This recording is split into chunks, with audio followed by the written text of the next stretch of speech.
السلام عليكم ورحمة الله وبركاته. الحمد لله والصلاة والسلام على رسول الله.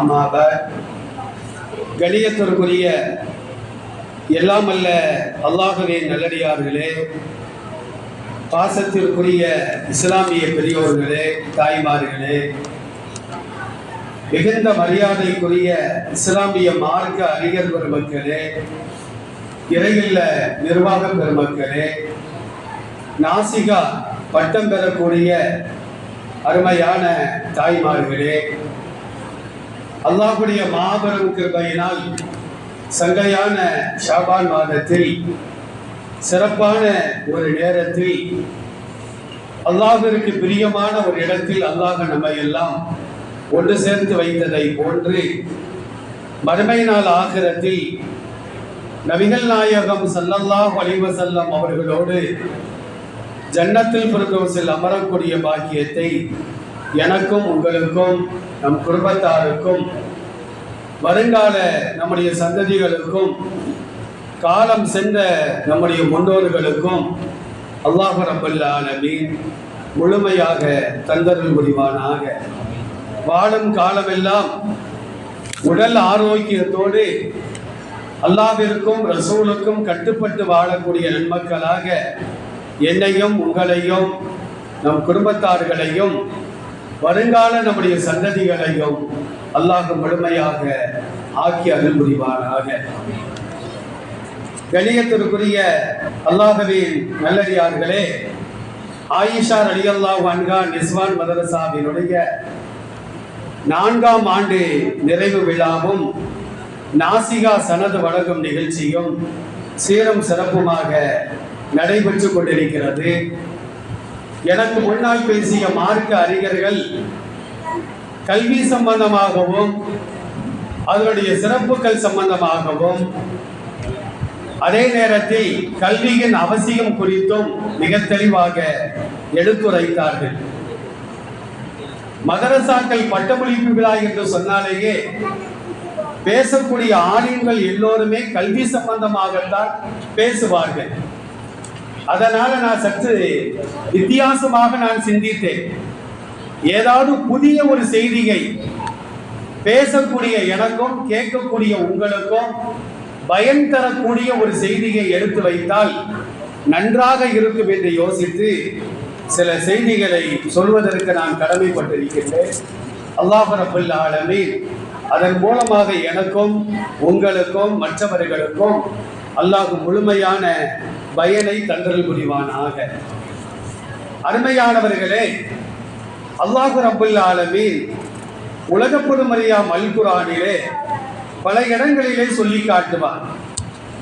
உதுஊனி அஸ்தஜிப லக்கும், என்னை நீங்கள் அழையுங்கள், பிரார்த்தனை செய்யுங்கள், உங்கள் அழைப்பிற்கு நான் பதில் தருகிறேன் என்று திருக்குர்ஆனுடைய 2வது அத்தியாயம் சூரத்துல் பக்ராவிலே 172வது வசனத்திலே அல்லாஹ் சொல்லுகின்றார்.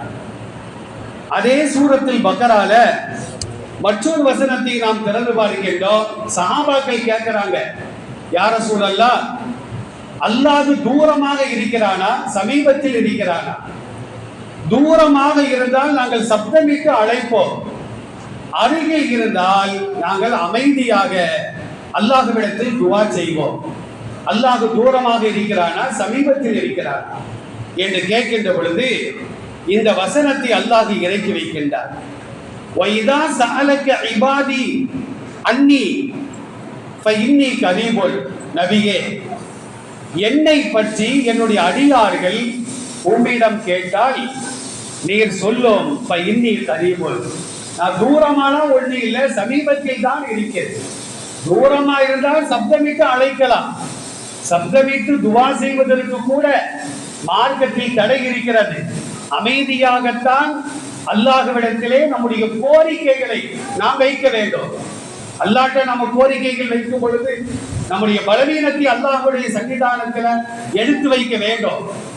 அதை சப்தமிட்டு நாம் சொன்னால் பக்கத்தில் உள்ளவர், ஆகா இவர் இவ்வளவு தப்பெல்லாம் செஞ்சிருக்கிறாரா அப்படின்னு மற்றவங்களுக்கு தெரிய ஆரம்பிச்சிடும். அவரை 4 பேருக்கு போன் பண்ணுவார், மெசேஜ் அனுப்புவார். ஆனா அல்லாஹ் அப்படி அல்ல. பரவாயில்ல, அடியான் தவறு செய்து விட்டு மன்னிக்கக்கூடியவன் நான் ஒருவன் இருக்கிறேன் என்பதை உறுதியாக நம்பி நம்மளிடத்துல இருந்து அவன் பாவத்தை முறையிட்டு மன்னிப்பு கேட்கின்றானே என்று அல்லாஹ் நம்முடைய பாவங்களை மன்னிப்பான் என்பதாக கூட சஹீஹான ஹதீஸ்கள்ல பதிவு செய்யப்படுகிறது. அப்ப அல்லாஹ் சொல்லுகின்றான், ஃபஇன்னி கரீபுன் உஜீபு தஅவத்தத் தாஇ இதா தஆனி, என்னை அழைக்கின்றவன் என்னை அழைத்தால், பிரார்த்தனை செய்தால், அவனுடைய கோரிக்கைகள் எதுவாக இருந்தாலும் கூட அதை நான் ஏற்றுக்கொள்வேன் என்று நபியே நீர் கூறுவீராக என்று அல்லாஹ் ரப்பல் ஆலமீன் இந்த வசனங்களிலே சொல்லி காட்டுகின்றார். அல்லாஹ் எவ்வளவு சமீபத்தில் இருக்கிறான் தெரியுமா? யாருக்காவது தெரியுமா? திருக்குர்ஆன் சொல்லி காட்டுகிறார். 60வது அத்தியாயம் சூரத்து காஃப், அதுல 16வது ஆயத்தில் அல்லாஹ் சொல்லுகின்றான், நஹ்னு அக்ரபு இலைஹி மின் ஹப்லில் வதீன், பிடரி நரம்பை விட அல்லாஹ் நமக்கு சமீபத்திலே இருக்கின்றான். அவ்வளவு சமீபத்தில் இருக்கக்கூடிய ரப்பை நாம் ரகசியமாக அழைத்து நம்முடைய கோரிக்கைகளை வைத்தால் அல்லாஹ் நிச்சயமாக அந்த கோரிக்கைகளை ஏற்றுக்கொள்வான் என்பதாக நபிகள் நாயகம் ஸல்லல்லாஹு அலைஹி வஸல்லம் தெளிவாக சொல்லி காட்டுவார்கள். அருமையானவர்களே, நாம எவ்வளவோ துஆ செய்கிறோம். சமுதாயத்தில் வாழக்கூடிய நாம் இந்த சமுதாயத்திற்காக, குடும்ப பிரச்சனைகளுக்காக, கணவனுக்காக, மனைவிக்காக, குழந்தைகளுக்காக எவ்வளவோ நாம் பிரார்த்தனைகள் செய்கின்றோம். ஆனா நம்முடைய பிரார்த்தனைகள், எல்லா பிரார்த்தனைகளையும் அல்லாஹ் ஏற்றுக்கொள்கின்றானா? நாம் சற்று சிந்தித்து பார்க்க வேண்டும். காலம் காலமாக நாம் அடிபட்டு கொண்டே இருக்கின்றோம். காபாவிற்கு சென்று அங்கே துவா செய்கிறார்கள், சஃபாவிலே சென்று துவா செய்கிறார்கள், மறுஆளும் துவா செய்கிறார்கள், காபத்துல்லாவுடைய திரையை பிடித்துக் கொண்டு துவா செய்கின்றோம். நம்முடைய துவாக்களை அல்லாஹ் கபூல் செய்கின்றானா? நிராகரிக்கிறானா? நிராகரிக்கத்தான் செய்கின்றான். அதுக்கு என்ன காரணம் தெரியுமா? அல்லாஹும் அல்லாஹுடைய திருத்தூதரும் அதற்கு சில காரணங்களை சொல்லி காட்டுகிறார்கள். அந்த காரணங்களை நமக்குள்ளால் நாம் வைத்துக் கொண்டு என்னதான் பிரார்த்தனைகள் செய்தாலும் கூட, என்னதான் கண்ணீர்களை நாம் அடித்தாலும் கூட, நம்முடைய துவாக்களில் ஒன்றை கூட அல்லாஹ் ஏற்றுக்கொள்ள மாட்டான் என்பதை திருக்குர்ஆனும் ஹதீஸும் நமக்கு தெளிவுபடுத்தி காட்டுகின்றன. ஒரு வசனத்தை பாருங்கள். 22வது அத்தியாயம் 51வது வசனத்துல அல்லாஹ் சொல்லுகின்றான், நபிகள் நாயகம் ஸல்லல்லாஹு அலைஹி வஸல்லம் சொல்லக்கூடிய இந்த செய்தி முஸ்லிம்ல 1015வது ஹதீஸாக பதிவு செய்யப்படுகிறது. நபி ஸல்லல்லாஹு அலைஹி வஸல்லம் சொன்னார்கள், இன்னல்லாஹ தய்யிபுன், அல்லாஹ் பரிசுத்தமானவன், லா யக்பலு இல்லா தய்யிபா, பரிசுத்தமானதை தவிர அவன் ஏற்றுக்கொள்ளவே மாட்டான், மற்றதை ஏற்றுக்கொள்ளவே மாட்டான். குர்பானி கொடுக்கின்றோம், குர்பானி அல்லாஹ்விற்காக நாம் அறுக்கின்றோம், மற்றவர்களுக்காக நாம் அறுத்தால் அதை அல்லாஹ் ஏற்றுக்கொள்ள மாட்டான். அல்லாஹ்விற்காக வேண்டி அல்லாஹ்வுடைய திருநாமத்தை சொல்லித்தான் நாம குர்பானி கொடுக்க வேண்டும். அந்த குர்பானி பிராணி எப்படி இருக்க வேண்டும் அதையும் பெருமானார் ஸல்லல்லாஹு அலைஹி வஸல்லம் அவர்கள் தெளிவாக சொல்லி காட்டுவார்கள். இல்லா முசின்னத்தன், பருவ வயதை அடைந்த பிராணிகளைத்தான் நாம குர்பானி கொடுக்க வேண்டும். முசின்னாங்கிற வார்த்தையை ரசூலுல்லாஹ் பயன்படுத்துவாங்க. ஹதீஸ்களை படிக்கக்கூடியவர்கள் இந்த உண்மையை புரிந்து கொள்ளலாம். முசின்னானா என்ன அர்த்தம்? பருவ வயதை அடைந்தது. ஆடு, மாடு, ஒட்டகம் இவைகளைத்தான் நாம் குர்பானி கொடுக்கின்றோம். சரி, ஆடு பருவ வயதை அடைந்து விட்டதா? எப்படி நாம கண்டுபிடிக்கிறது? மாடு பருவ வயதை அடைந்து விட்டதா? ஒட்டகம் பருவ வயதை அடைந்து விட்டதா? எப்படி நாம கண்டுபிடிப்பது? இந்த ஆயத்தை, இந்த வார்த்தையை வைத்துக் கொண்டுதான் முஹத்தீஸ்கள் நமக்கு விளக்கம் தருவார்கள். ஆடாக இருந்தால் ஒரு ஆண்டு பரிபூர்ணமாக ஆகியிருக்க வேண்டும், மாடாக இருந்தால் 2 ஆண்டுகள் பரிபூர்ணமாக ஆகியிருக்க வேண்டும், ஒட்டகமாக இருந்தால் 5 ஆண்டுகள் பரிபூர்ணமானால் அவைகள் பருவ வயதை அடைந்து விட்டதற்கு சமம் என்பதாக இந்த ஹதீஸிற்கு முஹத்தீஸ்கள் அற்புதமான விளக்கத்தை தருவார்கள். ஒருத்தர் என்ன செய்றார் அப்படின்னா, 3 மாச குட்டி, 3 வயசு குட்டி அல்ல, 3 மாத குட்டி. அதே நேரத்தில் மாடுல 1 வயது, 3/4 வயது, ஒட்டகத்துல 3 வயசு, 4 வயது, அதை குர்பானை கொடுக்காது வச்சுக்கிடுவோம். அல்லாஹ் ஏற்றுக்கொள்ள மாட்டான். அதை அறுத்து நாம சாப்பிடலாம், ஆனா அல்லாஹ் அதை ஏற்றுக்கொள்ள மாட்டார். ஒலி இல்லாமல் தொழுதால் எப்படி தொழுகை ஏற்றுக்கொள்ளப்பட மாட்டாதோ அதுபோன்றுதான் குர்பானி பிராணிகள் இந்த வயதை பூர்த்தியாகி இருக்க வேண்டும். அந்த மாதிரிதான் நம்முடைய பிரார்த்தனைகள் ஏற்றுக்கொள்ளப்பட வேண்டுமானால் அதற்கு நபி ஸல்லல்லாஹு அலைஹி வஸல்லம் அவர்களும் அல்லாஹ் ரப்பல் ஆலமீனும் சில நிபந்தனைகளை விதியாக ஆக்கி வைத்திருக்கிறார்கள். பெருமானார் ஸல்லல்லாஹு அலைஹி வஸல்லம் சொன்னாங்க, இன்னல்லாஹ தய்யிபுன் லா யக்பலு இல்லா தய்யிபா. அல்லாஹ் பரிசுத்தமானவன், பரிசுத்தமானவற்றை மட்டும்தான் அவன் ஏற்றுக்கொள்வான். தர்மம் செய்யறோம், பாக்கெட்ல கையை போட்டு காசு எடுத்து கொடுக்கிறோம். ஆனா நம்ம பாக்கெட்ல பக்கத்தில் உள்ள ஆளுல பாக்கெட்ல கை எடுத்து போடுறோம். அவர் பாக்கெட்ல இருந்து 10 ரூபாய் எடுத்து ஏழைகளுக்கு கொடுத்தால் அதை அல்லாஹ் ஏற்றுக்கொள்வானா? திருட்டு காசு அது, அதை ஏற்றுக்கொள்ள மாட்டார். ஹராமான வழியில் வந்த காசை தர்மம் செய்தால், அதை வைத்துக் கொண்டு ஹஜ்ஜி செய்தால், உம்ரா செய்தால், அந்த காசில் வாங்கப்பட்ட ஆடைகளை அணிந்து கொண்டு தொழுகைக்காக நாம் வந்தால் அல்லாஹ் அதை ஒருபோதும் ஏற்றுக்கொள்ள மாட்டான் என்பதை நபிகள் பெருமானார் ஸல்லல்லாஹு அலைஹி வஸல்லம் சொல்லிவிட்டு சில ஆயத்துகளையும் ஓதி காட்டினாங்க. யா அய்யுகர் ருசுல், ரசூல்மார்களே, குலூ மினத் தய்யிபாத்தி, நல்லவற்றை நீங்கள் சாப்பிடுங்கள், வஅமலு சாலிஹா, நல்லறங்களை நீங்கள் செய்யுங்கள். நல்லதை சாப்பிட்டாதான் நல்லறங்கள் செய்யக்கூடிய பாக்கியம் கிடைக்கும். ஹராமை சாப்பிட்டால் அந்த சாப்பாடு வயிறுல நிரம்பின உடனே படுக்கத்தான் சொல்லும், தொழுக சொல்லாது.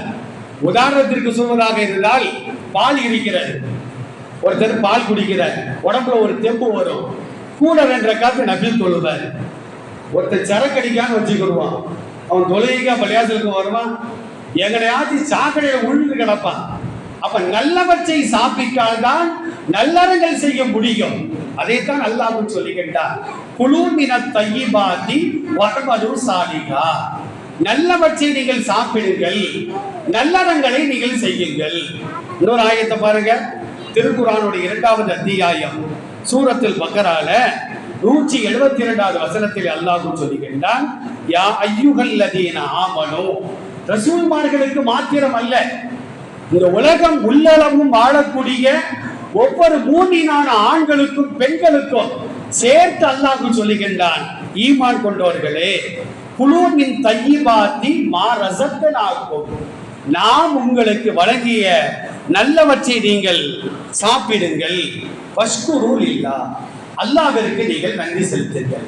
ஹலாலான உணவை சாப்பிட்டால்தான், சாப்பிட்டு முடித்த பின்னால அல்ஹம்துலில்லாஹில்லதி அத்அமனி வ ஸகானி அப்படிங்கிற துவா ஞாபகத்திற்கு வரும்.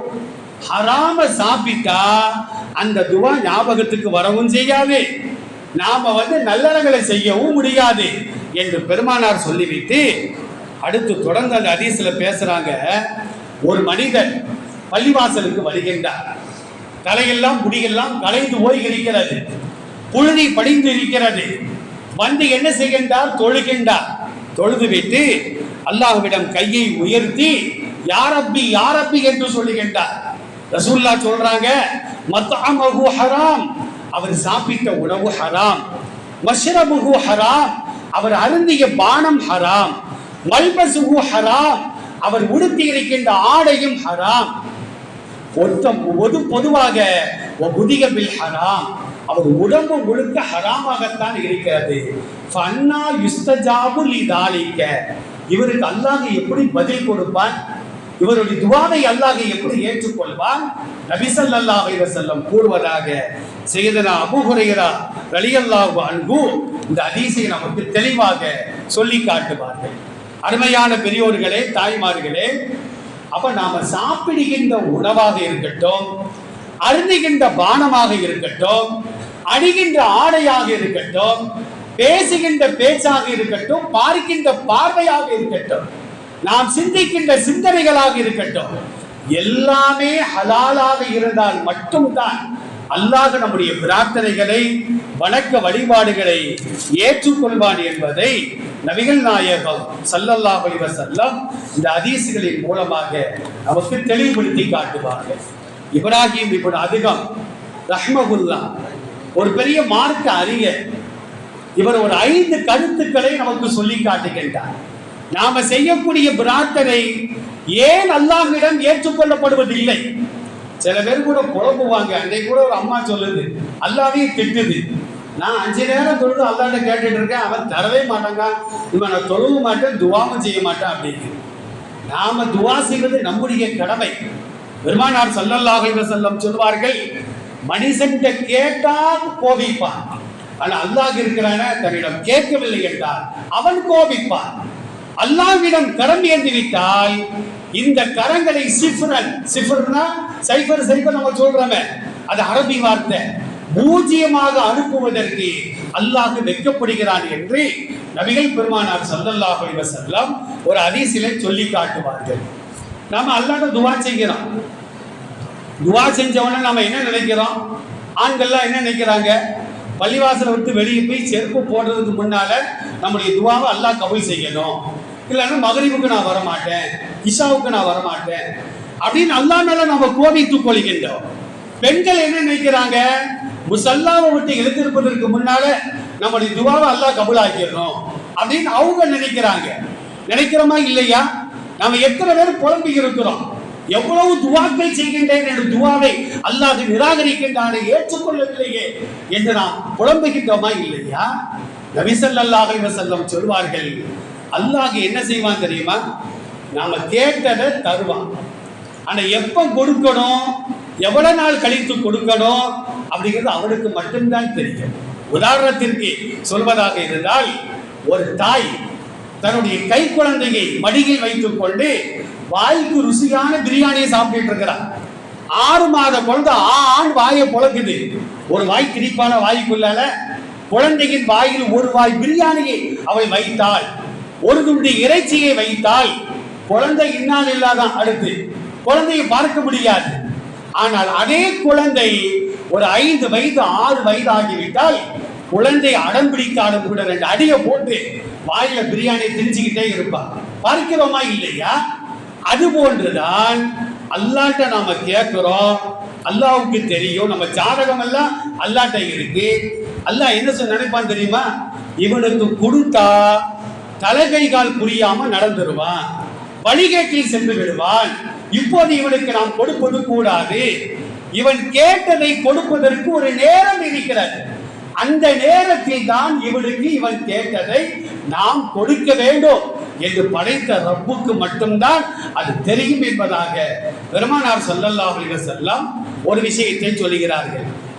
அதே ஹதீஸ்ல பாருங்க, 2வது என்ன செய்தி அப்படின்னா, நாம அல்லாஹ்ட்ட ஒன்றை கேட்டிருப்போம், 1 லட்சம் ரூபாய் எனக்கு தாய் இறைவா அப்படின்னு நம்ம கேட்டிருப்போம். அல்லாஹ் என்ன செய்வான் தெரியுமா? நமக்கு வர இருந்த ஒரு 10 லட்சம் ரூபாய் நஷ்டத்தை அவன் இல்லாமல் ஆக்கி இருப்பான். அது நமக்கு தெரியாது. 1 லட்சத்தையும் தந்து ஒரு 10 லட்சத்துக்கு செலவையும் தந்துட்டா 9 லட்சத்துக்கு நம்ம பிச்சை தான் எடுத்துக்கிட்டு இருக்கணும். அதனால நாம கேட்டது 1 லட்சம், ஆனால் 10 லட்சத்திற்கு வரை இருந்த ஆபத்தை அல்லாஹ் இல்லாமல் ஆக்கி விடுவார் என்பதாக பெருமானார் ஸல்லல்லாஹு அலைஹி வஸல்லம் 2வதாக சொல்லி காட்டுவார்கள். 3வது என்ன தெரியுமா? நாம கேட்டது கிடைக்காது, ஆபத்துகளும் நீங்கி இருக்காது. 3வதாக பெருமானார் சொல்வார்கள், மறுமை நாள் ஆகிரத்தில் அல்லாஹ்வை சந்திக்கின்ற பொழுது அல்லாஹ் சொல்வானா, இந்த நன்மையின் குவிகள்கள் இருக்கிறதே, இதையெல்லாம் நீ எடுத்துக்கொண்டு சுவர்க்கத்திற்கு செல் என்று சொல்லுகின்ற பொழுது அவன் சொல்வான், மனிதன் சொல்வான், இறைவா நீ என்ன கிண்டலா பண்ற, கேலியா பண்ற, நான் உலகத்துல வாழும் பொழுது ஜும்மா மட்டும்தானே தொழுவேன், ரமலான்ல மட்டும்தானே தொழுவேன், 5 நேரம் பாங்கு சத்தம் காதல விழுந்துச்ச, நான் பள்ளிவாசலுக்குள்ளால போனதே கிடையாது, அப்படி போனாலும் என்னைக்காச்சும் ஒரு நாள் தானே நான் துவா செஞ்சிருக்கிறேன், நான் தொழுதே கிடையாது, இவ்வளவு நன்மைகள் எப்படி எனக்கு கிடைக்கும் என்று கேட்கின்ற பொழுது அல்லாஹ் சொல்கின்றான், மனிதா நீ பள்ளிவாசலுக்கு போகும்போதெல்லாம் துவா செஞ்ச, அந்த துவாக்களெல்லாம் நான் கபூலாக்கல, அந்த கபூலாக்கப்படாத துவாக்களை எல்லாம் உனக்கு நன்மையின் குவியல்களாக நான் மாற்றி வைத்திருக்கிறேன், அதை தூக்கி கொண்டு நீ சுவர்க்கத்திற்கு செல் என்று அல்லாஹ் கூறுகின்ற பொழுது மனுஷன் என்ன சொல்லுவான் தெரியுமா? யா அல்லாஹ், நான் செஞ்ச 10 துவால ஒரு துவாவை கபூலாக்கிறிய, அதை நீ கபூலாக்காம இருந்தா இன்னைக்கு கூட ஒரு குவிகள் இருக்குமே அப்படின்னு அல்லாஹ்விடத்தில் வேதனைப்படுவான் என்ற செய்தியை பெருமானார் ஸல்லல்லாஹு அலைஹி வஸல்லம் நமக்கு தெளிவுபடுத்தி காட்டுவார்கள். அதனால அருமையானவர்களே, துவா செய்வது நம்முடைய கடமை. துவாவிற்கென்று பெருமானார் சில ஒழுக்கங்களை எல்லாம் கற்றுத் தருவார்கள். அல்லாஹ்வை புகழ வேண்டும், ரசூலின் மீது ஸலவாத்தை சொல்ல வேண்டும், நம்முடைய பாவத்திற்காக முதல்ல இஸ்திக்பார் செய்ய வேண்டும், கண்ணீர் வடிக்க வேண்டும், தௌபா செய்ய வேண்டும். இஸ்திக்பார் என்பது வேறு, தௌபா என்பது வேறு. இஸ்திக்பார்னா என்ன அர்த்தம்? யா அல்லாஹ் நான் பாவம் செஞ்சிட்டேன், என் பாவத்தை மன்னிச்சிரு, இப்படி கேட்கிறவன் இதுக்கு பேர் இஸ்திக்பார்னு சொல்லுவாங்க. தௌபானா என்ன அர்த்தம்? இனிமே நான் பாவத்தின் பக்கம் போக மாட்டேன், அல்லாஹ்வின் பக்கம் நான் திரும்பி விடுவேன். தாப அப்படின்னா தாப இலல்லாஹ், அல்லாஹ்வின் பக்கம் நான் சென்று விடுவேன், இதுவே அந்த பாவத்தை எட்டி கூட பார்க்க மாட்டேன். இப்படி யாரு தௌபா செய்து இஸ்திக்பார் செய்கிறார்களோ இவர்களுக்குத்தான் அல்லாஹ் பாவங்களை மன்னிப்பான் என்று நபிகள் நாயகம் ஸல்லல்லாஹு அலைஹி வஸல்லம் அவர்கள் தெளிவாக சொல்லி காட்டுவார்கள். அருமையானவர்களே, இப்ராஹிம் இப்னு அதுகம் ரஹ்மஹுல்லாஹ் என்ற மார்க்க அறிஞர் சொல்லுகின்றார், 5 காரணங்களாலதான் உங்களுடைய துவாவை அல்லாஹ் ஏற்றுக்கொள்வதில்லை. இன்ஷா அல்லாஹ் இந்த 5ஐயும் நம்ம மனசுல ஆழமாக பதிய வைக்க வேண்டும். இந்த 5 விஷயங்களையும் நம்முடைய வாழ்க்கையில நாம் கடைபிடித்து நாம் துவா செய்வோமே ஆனால், அது என்னுடைய துவாவா இருக்கட்டும், உங்களுடைய துவாவா இருக்கட்டும், ஏழை செல்வந்தன் படித்தவர் பாமரர் யாருடைய துவாவையும் அல்லாஹ் நிச்சயமாக ஏற்றுக்கொள்வார். ஒன்று என்ன தெரியுமா? அரஃப்துமுல்லாஹ வலம் துஅத்து ஹக்கஹு, அல்லாஹ்வை நீங்கள் அறிந்திருக்கின்றீர்கள், ஆனால் அவருக்கு செய்ய வேண்டிய கடமைகளை நீங்கள் செய்வதில்லை. முதல் காரணம், அல்லாஹ்வை நம்ம அறிஞ்சிருக்கிறோம், அல்லாஹ் தேவையற்றவன், அல்லாஹ் நிகரில்லாதவன், அல்லாஹ்விற்கு இணை துணை என்பது கிடையாது, அல்லாஹ் எல்லாவற்றையும் நீங்கியவன், எந்த குறையும் அல்லாஹ்விற்கு கிடையாது என்பதையெல்லாம் அறிந்து வைத்திருக்கின்றோம். ஆனால் அவனுக்கு செலுத்த வேண்டிய கடமைகள் 5 நேரம் தொழுகிறது, ரமலான்ல நோன்பு வைக்கிறது, வசதி வாய்ப்புகள் இருக்குமானால் ஜகாத்தை கொடுப்பது, ஹஜ்ஜி செய்வது, உறவினர்களை சேர்ந்து வாழ்வது, அண்டை வீட்டாரை அனுசரித்து வாழ்வது, இது போன்ற காரியங்களை எல்லாம் நீங்கள் நிறைவேற்றவில்லை. அதனால உங்களுடைய துவாவை அல்லாஹ் நிராகரிக்கிறான் என்று இந்த ஆயத்திற்கு அற்புதமான ஒரு விளக்கத்தை தந்து கொண்டிருப்பார்கள். அருமையானவர்களே, ஜக்காத்து கடமை. நீங்க சமுதாயத்தில் எத்தனை பேர் நம்ம ஜக்காத்தை கொடுக்கிறோம்? விரல் விட்டு விரல் எண்ணுகின்ற அளவிற்குத்தான் நீங்க செல்வந்தர்கள் ஜக்காத்தை வாரி வாரி அவர்கள் கணக்கிட்டு கொடுக்கின்றார்கள். தாய்மார்கள் நிறைய இருப்பதாக நான் கேள்விப்பட்டேன். தாய்மார்கள் அவர்கள் இறங்கி வர வேண்டும், ஜக்காத்தை வழங்க வேண்டும். தங்கமாக இருந்தால் 87 கிராம் இருக்குமானால் அதுல 2.5%, அப்போ உள்ள ரேட்டை நம்ம கணக்கு போடணும். 87 கிராமுக்கு எவ்வளவு வருதுன்னு பார்க்கணும். அதுல 100க்கு 2 ரூபாய் 50 பைசா, 2.5% நாம் ஏழைகளுக்கு அல்லாஹ் திருக்குர்ஆனில் கூறுகின்ற இன்னம ஸதகாத்துல் ஃபுகராயி அப்படிங்கிற ஆயத்தில் கூறுகின்ற அந்த வகையினருக்கு நாம் கொடுத்து விட வேண்டும். வெள்ளியாக இருந்தால் 612 கிராம் வெள்ளி நம்ம கையில இருக்குமானால் அந்த 612 கிராம் வெள்ளிக்கு எவ்வளவு பார்க்கணும் ரேட்டு, அந்த ரேட்டில் 100க்கு 2.5% நாம் ஜக்காத்தை கொடுக்க வேண்டும். இப்ப நீங்க எல்லாம் கேட்குறீங்க, தங்கமும் இல்லை வெள்ளியும் இல்லை, நாங்க பணமா தான் வச்சிருக்கிறோம் அப்படின்னா தங்கத்தினுடைய ரேட்டை பார்க்க கூடாது. வெள்ளியின் ரேட் அளவுக்கு 612 கிராம் வெள்ளியின் அளவிற்கு கையில பணம் இருக்குமானால் அவர் ஜக்காத்தை கொடுக்க வேண்டும் என்று இந்த மார்க்கம் நமக்கு தெளிவாக சொல்லிக்காட்டு. அதனால ஜக்காத்து கொடுக்காம நாம அல்லாஹ்ட்ட துவா செய்தால் ஹஜ்ஜி கடமையாகி பொருளாதார வசதி இருக்கிறது, உடல் ஆரோக்கியம் இருக்கிறது, நாம ஹஜ்ஜி செய்யல அப்படின்னா அல்லாஹ் நாம செய்யக்கூடிய துவாவை ஏற்றுக்கொள்ள மாட்டான். 5 நேரம் தொழுவதற்கு உடல்ல தெம்பு இருக்கிறது, தெம்பு இருந்தா என்ன இல்லாத என்ன, தொழுதுதான் ஆக வேண்டும். பருவ வயதை அடைந்ததிலிருந்து மரணத்தை சந்திக்கின்ற வரையிலும் நீங்கள் தொழுதே ஆக வேண்டும். நபி ஸல்லல்லாஹு அலைஹி வஸல்லம் உடைய ஹதீஸ நம்ம அடிக்கடி ஆலிம்கள் சொல்வதை கேள்விப்பட்டிருப்போம். நபி அவர்கள் சொன்னார்கள், உங்கள் குழந்தைகள் 7 வயதாகிவிட்டால், அது ஆணோ பெண்ணோ, நாம என்ன செய்யணும்? தொழுகும்படி நாம் அவர்களை ஏவ வேண்டும். அவர்கள் 10 வயதாகியும் தொழுகவில்லை என்றால் காயம்படாமல் அவர்களை அடித்து தொலை வைக்க வேண்டும். ரசூலுல்லாஹ் சொல்லிட்டு அந்த 10 வயசுல சொல்றாங்க பாருங்க, ரசூலுல்லாஹ் வஃபர்ரிகு பைனகும் ஃபில் மலாஜிஇ. தாய்மார்கள் கவனமாக கேட்க வேண்டும். 10 வயதாகிவிட்டால் அந்த குழந்தைகளை படுக்கைகளில் தனித்தனியாகத்தான் படுக்க வைக்க வேண்டும். நீங்க சில வீடுகள் என்ன செய்றாங்க தெரியுமா? பருவ வயதை அடைந்த மகனை தாய் தான் பக்கத்திலே படுக்க வச்சுக்கிறார். பருவ வயதை அடைந்த மகளை தந்தை தன் பக்கமாக படுக்க வைத்துக் கொள்கிறார். பருவ வயதை அடைந்த மகனையும் மகளையும் ஒரே பெட்டில் படுக்க வைக்கிறாங்க. நீங்க சமுதாயத்தில் நடக்கிறது. சமீபத்தில் கூட நம்ம தமிழ்நாட்டில் ஒரு மகள் 10ஆம் வகுப்பு படிக்கக்கூடிய ஒரு பெண் குழந்தை கர்ப்பம் முடிக்கின்றார். அவளை கூட்டு விசாரிச்சு அந்த அம்மா சொல்லக்கூடிய செய்தி என்ன தெரியுமா? என் தந்தையின் மூலமாக நான் கர்ப்பமாகிவிட்டேன். தந்தையின் மூலமாக. ரசூலுல்லாஹ் இதையெல்லாம் வச்சுக்கிட்டு தான் 1400 ஆண்டுகளுக்கு முன்னால் தெளிவாக சொன்னார்கள், 10 வயதாகிவிட்டால் அந்த குழந்தைகளை ஒன்றாக படுக்க வைக்காதீர்கள். ஆண் குழந்தையோடு தாயோ பெண் குழந்தையோடு தந்தையோ நீங்கள் படுப்பது ஹராம் என்று சொன்னார்கள். ஃபர்ரிகுனா என்ன அர்த்தம்? கட்டளையின் வார்த்தை. அரபில் அம்ருன்னு சொல்லுவாங்க. அம்ருனா ஆர்டர் பண்றது. கட்டளையின் வார்த்தை. நீங்கள் தனித்தனியாக படுக்க வையுங்கள்.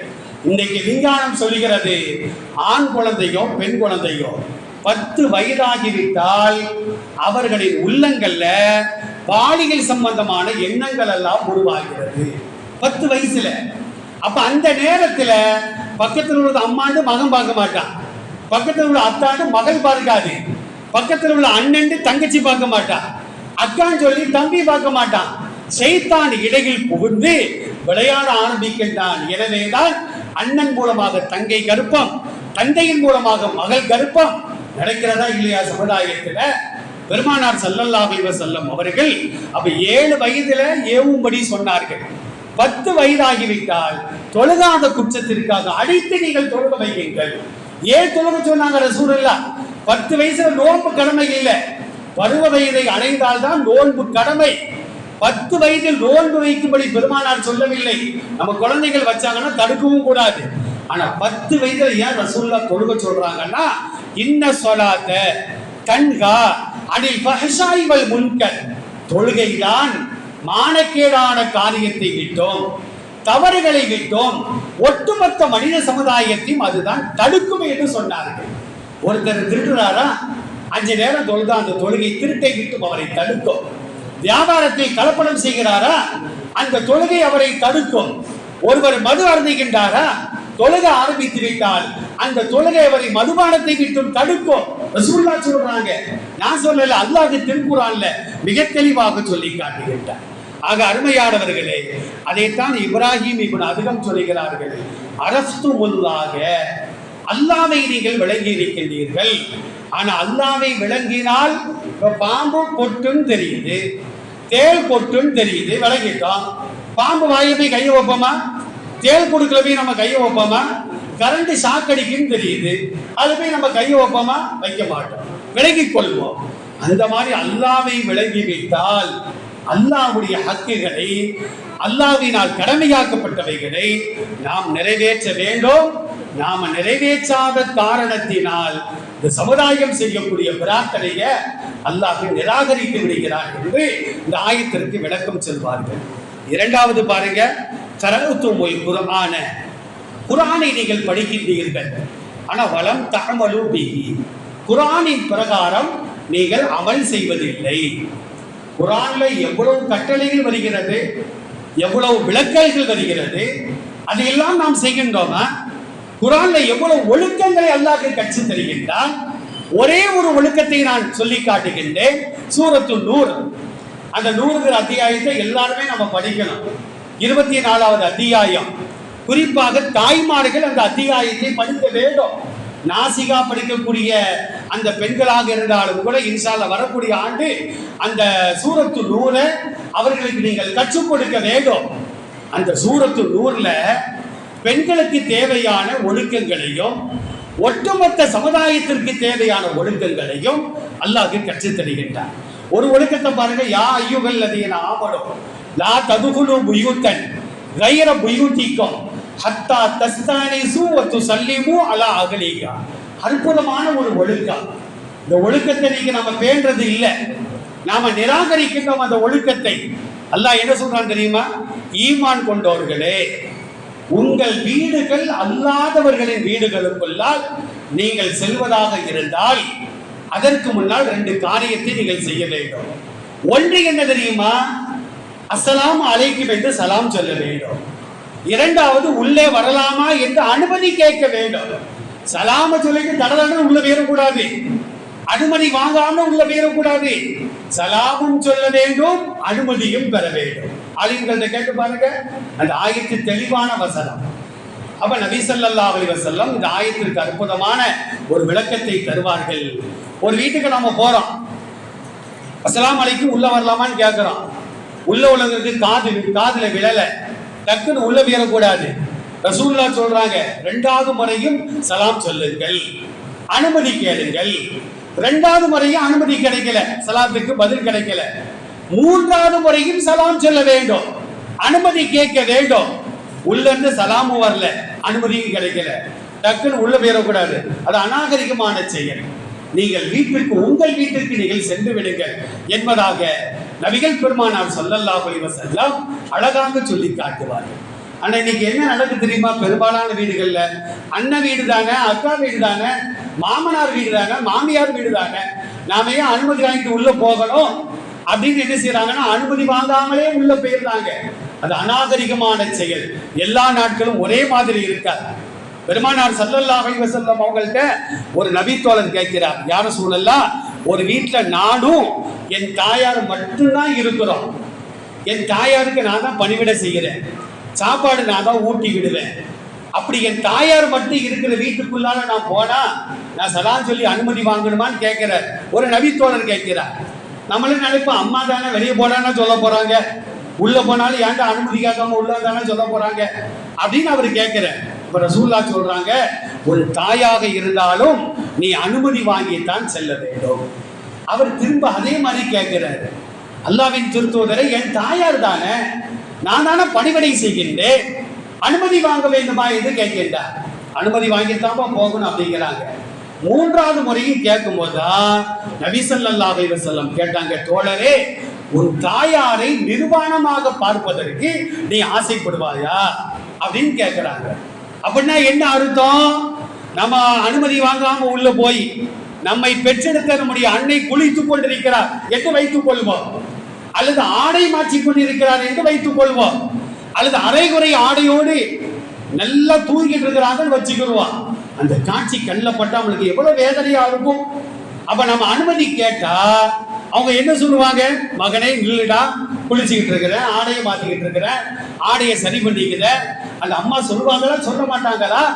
அதனால நீ அனுமதி பெற்றுத்தான் செல்ல வேண்டும் என்று பெருமானார் ஸல்லல்லாஹு அலைஹி வஸல்லம் அவர்கள் நமக்கு தெளிவுபடுத்தி காட்டுவார்கள். நம்ம வீட்டுக்குள்ளால நாம போனாலும் உங்கள் மீது நீங்கள் சலாம் சொல்லிக் கொள்ளுங்கள். அதே சூரத்து நூலை தான் அல்லாஹ் சொல்லுகின்றார். நீங்கள் சலாம் சொல்லி, இப்ப இந்த பயானம் முடிச்சுட்டு வீட்டுக்கு போறோம், வீட்டுக்கு போனோன்னா நம்ம என்ன செய்யணும்? அஸ்ஸலாமு அலைக்கும் வரஹ்மத்துல்லாஹ் அப்படின்னு சலாம் சொல்லி உணர்த்தி தான் உள்ள நாம போகணும். அப்படி போனால் அது உங்களுக்கு பரக்கத் என்பதாக பெருமானார் ஸல்லல்லாஹு அலைஹி வஸல்லம் தெளிவாக சொல்வார்கள். நம்மள சில ஆண்கள் என்ன செய்வாங்கன்னா, எல்லாத்துக்கும் சலாம் சொல்லுவாங்க, ஆனா மனைவிக்கு மட்டும் சலாமே சொல்ல மாட்டாங்க. பார்த்துருக்கீங்களா? மனைவிக்கு சலாமே சொல்ல மாட்டாங்க.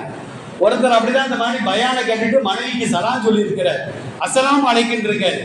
அந்த அம்மா மகனை கூப்பிட்டு சொல்லிச்சா, என்னடா ஒருத்தருக்கு என்னமோ ஆயிட்டு போல, திடீர்னு சலாம்லாம் சொல்லிட்டு இருக்கிறாரு அப்படின்னுச்சா அந்த அம்மா.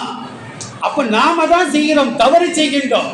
கணவன் மனைவிக்கு சலாம் சொல்ல வேண்டும். இஸ்லாம் எந்த அளவிற்கு நமக்கு ஒழுக்கத்தை கற்றுத் தருகிறது என்று சொன்னால், திருமணம் முடிந்து முதல் நாள் இரவு ஒரு கணவன் மனைவிக்கு என்ன சொல்ல வேண்டும் தெரியுமா?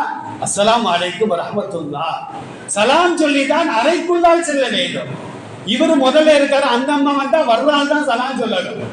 அந்த அம்மா முதல்ல அறையில் இருக்கு, இவர் உள்ள போனால்தான் இவர் தான் சலாம் சொல்லணும். ஏன்னா உள்ள வர்றவர் தான் சலாம் சொல்ல வேண்டும் என்ற ஒழுக்கத்தை கூட பெருமானார் ஸல்லல்லாஹு அலைஹி வஸல்லம் நமக்கு கற்றுத் தருவார்கள். ஆக இவ்வளவு ஒழுக்கங்களை இந்த மார்க்கம் அல் குர்ஆனின் மூலமாக நமக்கு கற்றுத் தருகிறது. புறம் பேசாதே, கோல் மூட்டாதே, வைலுல்லி குல்லி குமசா, புறம் பேசி திரியக்கூடிய ஒவ்வொருவருக்கும் நாசம் உண்டாகட்டும். வயல் அப்படின்னு அர்த்தம், வயல்னா நாசம் அர்த்தம். ஒரு பொருள். இப்னு அப்பாஸ் ரலியல்லாஹு அன்ஹுமா வயலுங்கிற வார்த்தைக்கு மற்றொரு பொருளை சொன்னார்கள். வயல் என்றால் என்ன தெரியுமா? நரகத்துல ஒரு ஆறு ஓடும், சொர்க்கத்திலையும் ஆறு ஓடும். நீராறு ஓடும், மதுவாறு ஓடும், தேனாறு ஓடும், பாலாறு ஓடும். அல்லாஹ் திருமறையில மிக தெளிவாக சொல்லி காட்டுவான்.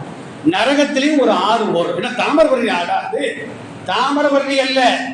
அதான் நரகவாதிகளின் சீல்களும் சலங்களும் இரத்தங்களும் ஆறாக பெருக்கெடுத்து ஓடும். இந்த உலகத்தில் வாழும் பொழுது எவன் புறம் பேசி ரெண்டு பேருக்கு மத்தியில சண்டையை மூட்டி விட்டானோ, கோல் மூட்டினானோ, லா எதுகுல் ஜன்னத்தை நம்மாமன் ரசூலுல்லாஹ் சொன்னாங்க.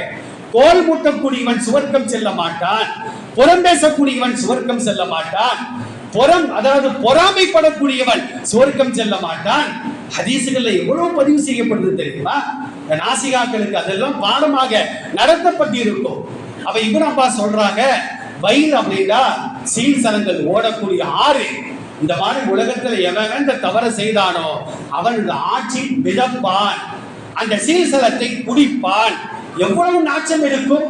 அல்லாஹ் நம்ம எல்லாம் அதை விட்டு பாதுகாக்க வேண்டும். அப்ப இந்த மாதிரி ஒழுக்கங்களை எல்லாம் நீங்கள் படிக்கின்றீர்கள், ஆனால் வலம் தஅமருபிஹி, அதன் பிரகாரம் நீங்கள் அமல் செய்வதில்லை. மூன்றாவதாக சொன்னாங்க, குல்தும், நீங்க சொல்றீங்க நுஹிப்பு ரசூலஹு ஸல்லல்லாஹு அலைஹி வஸல்லம், அல்லாஹ்வுடைய திருத்தூதரை நாங்கள் பிரியப்படுகின்றோம். உண்மையிலேயே நாம் எல்லாம் பிரியப்படுகின்றோம். யாரை விட? பெற்றோர்களை விட, மனைவி மக்களை விட, நண்பர்களை விட, நம்முடைய வியாபாரத்தை விட, நாம் கட்டி வைத்திருக்கின்ற வீடுகளை விட, நம்முடைய வாகனங்களை விட. அப்ப அல்லாஹ் ரசூலை நாம் பிரியப்படுகின்றோம். திருக்குர்ஆனுடைய ஆயத்து இது, நான் தமிழ் சொல்லி காட்டுகின்றேன். அந்த ரசூலை நாம பிரியப்படுறோம்.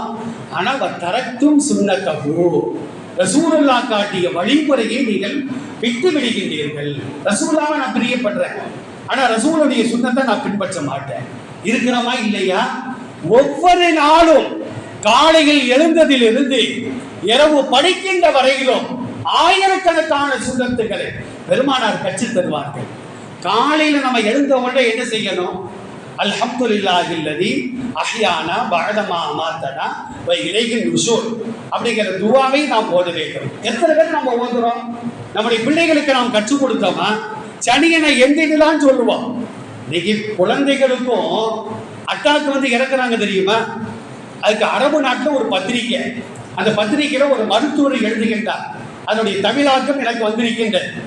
இப்ப பெரியவங்களுக்கு, சுகர் உள்ளவங்களுக்கு, பிபி உள்ளவங்களுக்கு அட்டாக் வந்தாலும் பரவாயில்லை. சின்ன பிள்ளைகளுக்கெல்லாம் 6 மாச குழந்தை, 1 வயசு குழந்தைகளுக்கெல்லாம் ஹார்ட் அட்டாக் வந்து இறந்துட்டு மருத்துவர் சொல்றாரு. அந்த குழந்தைகளுக்கு ஏங்க ஹார்ட் அட்டாக் வருது அப்படின்னா, அவர் அந்த மருத்துவர் சொல்லி காட்டுகின்றார்.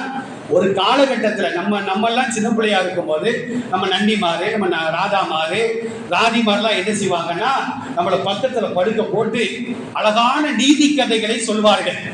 அந்த கதைகளை நம்ம ரொம்ப சுவாரஸ்யமா கேட்டிருப்போம், சந்தோஷமா கேட்டிருப்போம். அந்த சந்தோஷத்துல அப்படியே நம்ம தூங்கிடுவோம்.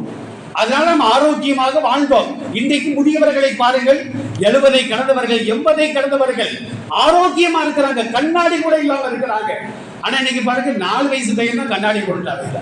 காதுல பார்த்தா காது கேட்காத கருவி, அதையும் சொல்லி வச்சுக்கிறான். அப்போ அந்த காலத்துல நன்னிமார்கள்லாம் இந்த மாதிரி கதைகளை சொல்லி சந்தோஷமா நம்மளை தூங்க வச்சாங்க. தூக்கம் முழுவதும் சந்தோஷமாகவே இருந்தது. ஆனா இன்னைக்கு பெற்றோர்கள் என்ன செய்றாங்க தெரியுமா?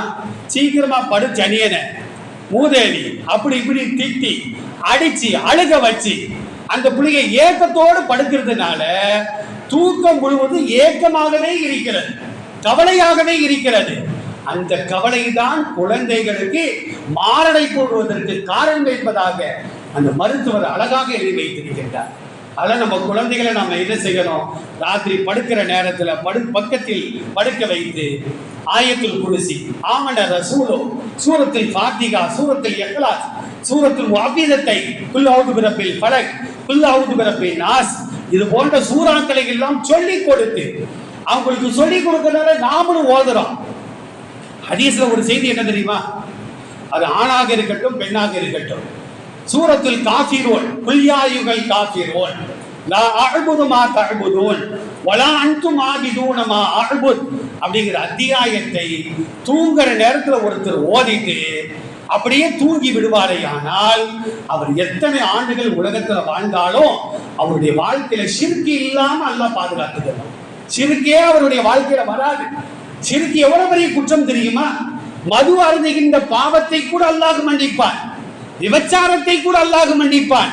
ஆனா ஷிர்க் இருக்குத, அல்லாஹ்விற்கு இணையாக வேறு ஒரு மனிதரையோ ஒரு தெய்வத்தையோ ஒருவன் கருதி விட்டால் இன்னல்லாஹ லா யக்ஃபிரு துனூப இன்னல்லாஹ யக்ஃபிரு துனூப ஜமீஆ, எல்லா பாவத்தையும் மன்னிக்கிறவன் ஷிர்கை மட்டும் மன்னிக்கவே மாட்டான். வமை யுஷ்ரிக் பில்லாஹி ஃபகத் ஹர்ரமல்லாஹு அலைஹில் ஜன்னah வ மஅவாஹுன் நார். அல்லாஹ் தெளிவா சொல்றான், யார் இணை வைத்த நிலையில் அல்லாஹ்விடத்தில் மன்னிப்பு கேட்காமல் ஒருவன் இறந்து விட்டால் அவன் செய்த நல்லறங்கள் அனைத்தும் பாழாகிவிடும். லயின் அஷ்ரக்த லயஹ்பதன்ன அமலுக்க வல தகூனன்ன மினல் காசிரீன்.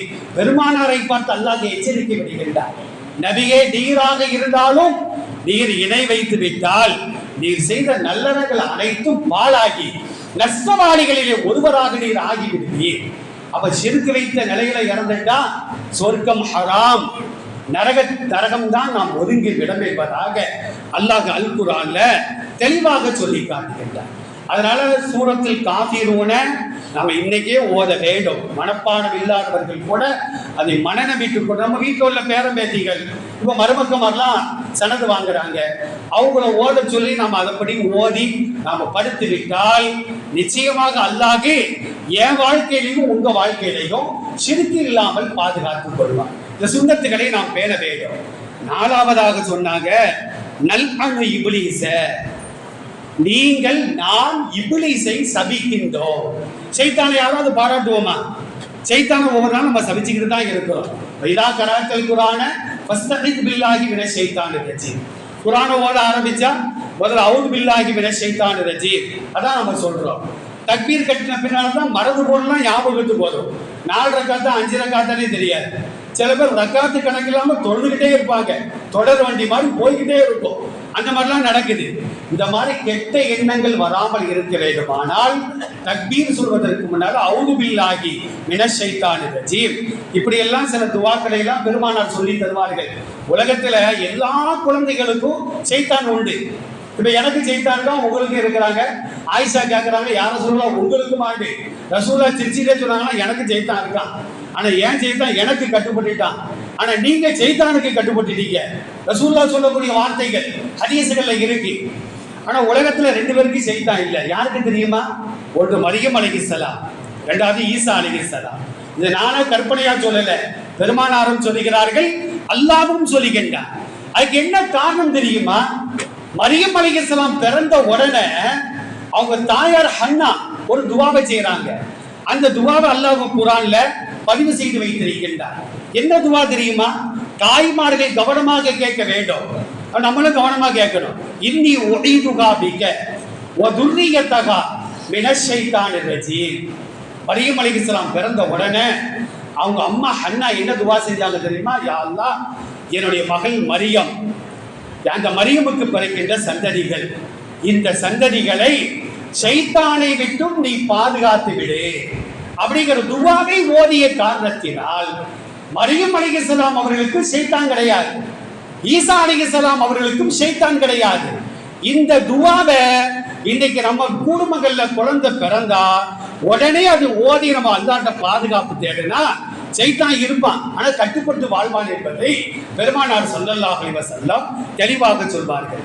அப்ப சைத்தானை நாம் படிக்கிறோம், ஆனா சைத்தானுக்கு நாம் கட்டுப்படுகின்றோம். சைத்தான் என்ன தொலைக்காண்டி வருவான்? சரி, இஷாவோட சேர்த்து தொழுதுக்குருவோம். இஷாவோட என்னத்தை மண்டலி போட முடியும்? அந்தந்த நேரங்கள்ல அந்தந்த வக்துகளை இன்ன சொலாத்த காண தலை முஃமினீன கிதாபன் மௌகூதா, தொழுகை என்பது நேரம் குறிப்பிடப்பட்ட கடமை என்பதாக அல்லாஹ் குர்ஆன்ல சொல்றான். சிறந்த காரியம் என்னவென்றால் ஒவ்வொரு தொழுகைகளையும் அதற்குரிய நேரத்திலே நாம் தொழுது விட வேண்டும். அப்ப நீங்க சைத்தானை சபிக்கிறீங்க, ஆனா சைத்தானோடு நீங்கள் உறவாடுகிறீர்கள் என்று அவர்கள் சொல்லிவிட்டு 5வதாக சொன்னார்கள், தரக்தும் உயூபக்கும் வஅகதத்தும் ஃபீ உயூபின் நாசி. உங்கள் குறைகள் உங்களுக்கு தெரிகிறது இல்லை, அடுத்தவங்க குறைதான் உங்களுக்கு தெரியுது. இவற்றை 1000 குறைகள் இருக்கும், அதை அவர் பார்க்கவே மாட்டாரு. அடுத்தவன் ஏதாவது சின்ன தப்பு செஞ்சா போதும், ஃபேஸ்புக்ல போடுறது, வாட்ஸ்அப்ல போடுறது, டெலிகிராம்ல போடுறது, அவனை பார்க்கும் போதெல்லாம் சொல்லி காட்டுறது, 4 பேருக்கு அறிமுகப்படுத்துறது. அப்ப நம்ம குறைகள் நமக்கு தெரிவதில்லை, அடுத்தவர்களின் குறைகள் நமக்கு தெரிகின்ற காரணத்தினால் நாம செய்யக்கூடிய துவாவை அல்லாஹ் ஏற்றுக்கொள்ள மாட்டான் என்று இந்த 5 காரியங்களை இப்ராஹிம் இப்னு அதுகம் ரஹ்மகுல்லா நமக்கு தெளிவாக சொல்லி காட்டுகிறார். அருமையானவர்களே, உண்மையான பார்வை உள்ளவன் யார் தெரியுமா?